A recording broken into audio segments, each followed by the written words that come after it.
बहुत ही तवील आज आर्गुमेंट्स हुए। उसमें जो आज जो एक बजे से मुसलसल आर्गुमेंट्स हो रहे हैं, अगर आप देखें तो जो हुकूमत है उसने तो कोई बंदा छोड़ा ही नहीं पाकिस्तान में जिसके आर्गुमेंट्स रह गए हैं। चौधरी शुजात साहब के वकील जो हैं वो जिस तरह से सारी चीज़ें चूँकि माशाल्लाह उनकी जरदारी साहब भी मैनेज कर रहे हैं, तो कराची से ही जो प्रेसिडेंट हैं बाहर के वो तशरीफ़ लाए हैं। उन्होंने तकरीबन 1 घंटा सलाउद्दीन साहब ने आर्गुमेंट्स किए हैं। कराची पूरा डूबा हुआ है, लेकिन बाहर के जो कराची के प्रेसिडेंट हैं उन्होंने बेहतर समझा कि जरदारी साहब के इंस्ट्रक्शंस के ऊपर यहाँ पे आके आर्गुमेंट्स करें। लेकिन बहरहाल सारे लोगों को टिकट विकट दे के यहाँ पे लाए हैं और काफ़ी लंबे चौड़े आर्गुमेंट्स जो इन्होंने किए हैं। मैं तो समझ रहा था कि बाहर तो कह रहे थे कि हम बाइकआउट कर रहे हैं, लेकिन उनके वकीलों ने तो बहुत घंटों तवील जो हैं वो आर्गुमेंट्स किए हैं। अब आकर के एक नुक्ते के ऊपर बात जो है वो ठहर गई है, और एक नुक्ता सिर्फ ये है कि जो इख्तियार है वो चेयरमैन का है पार्टी का या वो पार्लिमानी पार्टी का है। अब जजेस जो हैं वो इस एक नुक्ते के ऊपर जो है वो उन्होंने प्रपोजिशन बना दी है, और जो आर्टिकल 63 है वो भी इसी ज़िमन में उसकी तशरीह जो है वो होनी है। पहले तो मैं जजेस को समझता हूँ कि आज उन्होंने जिस सब्र का मुजाहरा किया, जितनी उनके साथ बदतमीज़ी की गई, जितनी बदतहजीबी का मुजाहरा किया गया, ख़ुसूसन जो उनके 2 वकील हैं उन्होंने, फिर देखिए मैं आपको याद दिलाना चाहता हूं कि फ़रोग़ नसीम को 2 दफ़ा इस्तीफ़ा देना पड़ा था यहाँ पे आर्गुमेंट्स करने के लिए। आज़म तारड़ साहब ने खुद ही आर्गुमेंट शुरू कर दिए, कम से कम 15-20 मिनट को खुद ही आर्गू कर रहे हैं। लॉ मिनिस्टर, अगर आपका वकील नालायक है, आपको उसके ऊपर एतबार नहीं है, आप अवान को समझते हैं कि बैरिस्टर अवान को समझते हैं कि वो नालायक है, तो आप अच्छा वकील कर लेते। ये क्या बात हुई कि आपने वकील भी किया हुआ है, ख़ुद भी आर्गुमेंट्स कर रहे हैं। बड़ा ऑब्जेक्शनेबल रवैया जो है वो हुकूमत का रहा। और फिर आखिर में तो चीफ जस्टिस साहब को ऑब्ज़र्व करना पड़ा कि लॉ मिनिस्टर साहब, क्या आप जो है समझते हैं कि ये हुकूमत सुप्रीम कोर्ट को तस्लीम नहीं करती? तो ये रवैया पहली बार नहीं है। यहाँ पे बड़ी दफ़ा नून लीग की एक हिस्ट्री रही है। इन्होंने तो फिज़िकली हमला कर दिया था सुप्रीम कोर्ट के ऊपर जब मर्ज़ी के फ़ैसले नहीं हो रहे थे। इन्होंने जजों को ख़रीदा। रफ़ीक तारड़ जो थे, जो इनका खानवादा भी इस्तेमाल हो रहा है जजों को तकसीम करने के लिए। रफ़ीक तारड़ का मशहूर वाक़या सजाद अली शाह साहब उस वक़्त के चीफ जस्टिस के इंटरव्यूज़ हैं जिसमें उन्होंने बताया कि किस तरह जजों को ख़रीदा गया। फिर सारे ही आपके सामने मलक क़य्यूम साहब का और इनकी जो एक पूरा जुडिशरी के साथ जिस तरह उन्होंने इस्तेमाल किया, जिस तरह बेंच फिक्सेस किए, वो एक हिस्ट्री है। और उसको बाद लेके लॉ मिनिस्टर ने आज, मेरा ये ख्याल है कि सुप्रीम कोर्ट की ऊपर बड़ी, आज इससे पहले जो प्रेस कॉन्फ्रेंस की राना सनाउल्लाह ने और आज़म तारड़ ने और एक और भी था कोई शायद, उन्होंने भी बड़ी जो है वो ऐसी प्रेस कॉन्फ्रेंस की। उससे सुबह मरियम नवाज़ और जो हम नवा हैं सारे तबला नवाज़ इकट्ठे हुए, उन्होंने एक तबले अपने बजाए। लेकिन मुझे बड़ी खुशी है सुप्रीम कोर्ट के चीफ जस्टिस ने और जज साहिबान बड़े फर्म साबित हुए और उन्होंने किसी दबाव को जो है वो अपने ऊपर तारी नहीं किया।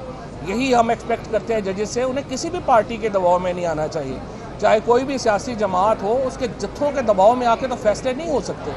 और अगर जत्थों ने फैसले करने हैं तो फिर तो सुप्रीम कोर्ट का इदारा तो ख़त्म हो जाएगा, फिर तो जत्थे फैसले करेंगे।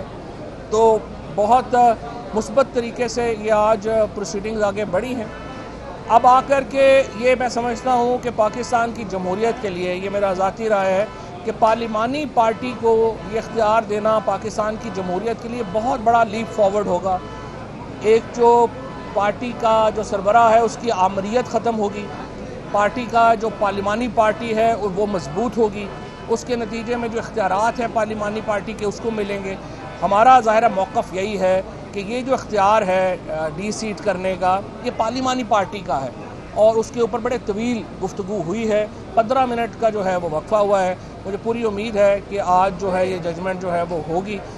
जो जिस तरीके से तो कोई भी आर्गूमेंट जो है वो मुदल्लल नहीं था हुकूमत का। उन्होंने बड़े बड़े वकील किए, करोड़ों रुपए खर्चे, बाहर के प्रेसिडेंट्स को यहाँ पे लाया गया और काफ़ी ख़र्चा जो है हुकूमत ने किया। लेकिन कोई दलील में वज़न नहीं था। तो मुझे उम्मीद यही है कि फैसला जो है वो आज हो पाएगा और हम उसी का इंतज़ार कर रहे हैं। फ़ारूक हबीब। देखें जी, 12 करोड़ का सूबा है, 12 करोड़ का आबादी का सूबा है, पाकिस्तान का 60% है, और पिछले 3 माह से तकरीबन वहाँ पर एक जाली वज़ीर आला बैठा हुआ है। अब कितनी देर जो है वो ट्रस्टी वज़ीर आला जो है वो एक सूबे की गवर्नेंस को चला सकता है।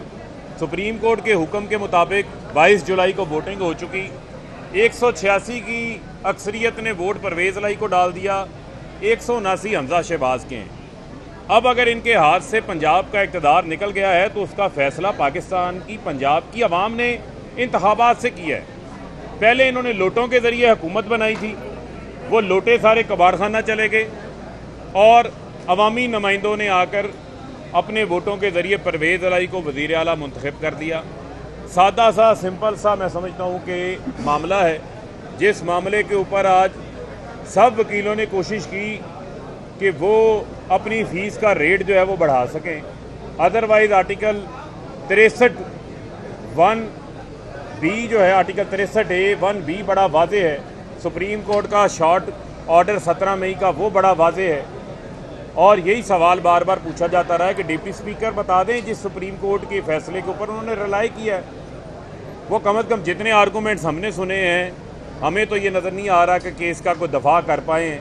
और अब ये नहीं हो सकता कि ये अनोखे लाडले, इनका जब भी केस लगेगा ये 13 जमातें जमा होंगी, जमा होके जो है वो जजेस के ऊपर तनकीद करें, उनके ऊपर हमले करें, बेंच को जो है वो टारगेट करें और इनके कहने के ऊपर जो है वो फुल कोर्ट्स बना दी जाएं। इसका मतलब ये है कि सूबे की गवर्नेंस को मज़ीद अल्तवा में डाल दिया जाए, मज़ीद एक जाली वज़ीर आला जो है वो पंजाब के ऊपर बैठा रहे।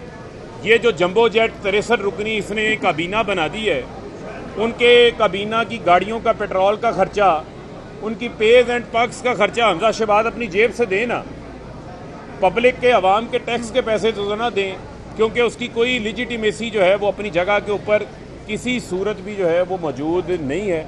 और मैं ये समझता हूँ कि ये बड़ा इम्पॉर्टेंट है कि पाकिस्तान के अंदर ये धौंस की धमकी की बुनियाद के ऊपर जो है वो फैसले ना लिए जाएं, बल्कि पाकिस्तान के अंदर आइन और कानून की बालादस्ती जो है वो कायम होनी चाहिए।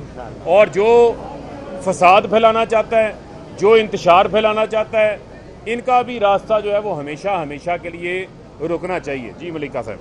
देखिए, फवाद चौधरी ने पहले बात की है कि जो फुल कोर्ट बेंच बनाने का इख्तियार है वो पाकिस्तान की आला अदालत के मोहतरम चीफ जस्टिस के पास है। हमें खुशी हुई है कि आला अदालत के जो जजेस हैं वो अपना जो इख्तियार है वो जत्थों को नहीं दे रहे हैं। यहाँ पर पाकिस्तान मुस्लिम लीग नवाज और PDM की जो 11 पार्टियों का पिक एंड मिक्स है, जत्थों की सूरत में पेश हुए हैं।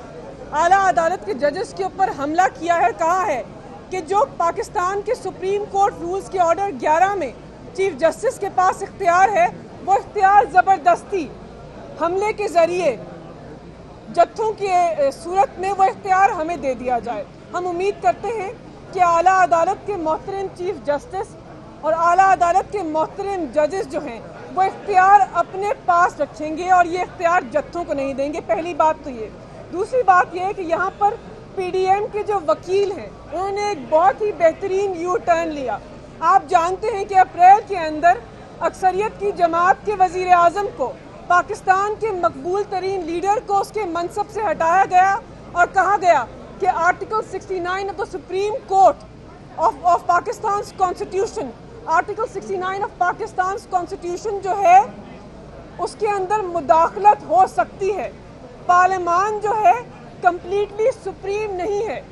पाकिस्तान के सबसे मकबूल तरीन लीडर को हटाया गया क्योंकि पार्लियामान की प्रोसीडिंग्स के अंदर मुदाखलत हो सकती थी। लेकिन आज इनके वकील ने कहा, पीपल्स पार्टी के वकील ने कहा, और हम उनका बहुत एहतराम करते हैं, फारूक नाइक साहब, उन्होंने ये दलाइल पेश किए कि हम तो यू टर्न लेते हैं। अब हमारे दानिश के मुताबिक इस मामले के अंदर पाकिस्तान की असेंबलियाँ और जो पार्लियामान है उसके अंदर आर्टिकल 69 जो है उसके अंदर मुदाखलत नहीं हो सकती है। तो उस वक़्त वो ठीक था जब पाकिस्तान के मुंतखब वज़ीर आज़म को हटा रहे थे, लेकिन यहाँ पर अक्सरियत की जमात जो है उसका जब वोट काउंट हो रहा है पंजाब की आवाम ने जब अपना फैसला दे दिया है तो आप आर्टिकल 69 जो है उसके पीछे छुप रहे हैं। ऐसा नहीं हो सकता। यहाँ पर चीज़ें वाज़ेह हैं। आपने अप्रैल के अंदर इसी कोर्ट के सामने आकर एक वादा किया था कि जो भी पंजाब की आवाम का फैसला होगा मनवान उस फैसले को कबूल करेंगे। आपने दिखाया कुछ दिन पहले कि आपने पंजाब की आवाम के फैसले को मुस्तरद कर दिया। पंजाब की आवाम ने कह दिया था कि हम पाकिस्तान तहरीक इंसाफ और इमरान खान के अंदर एतमाद का इजहार करते हैं। अक्सरियत की जमात को इस तरह ज़बरदस्ती धमका के ताकत का इस्तेमाल करके एक लाडले बच्चे को सामने कर दबाया नहीं जा सकता। इंशाअल्लाह सुप्रीम कोर्ट से एक अच्छे फैसले की उम्मीद है और उम्मीद करते हैं कि अक्सरियत की जमात को अपना रोल अदा करने का मौका दिया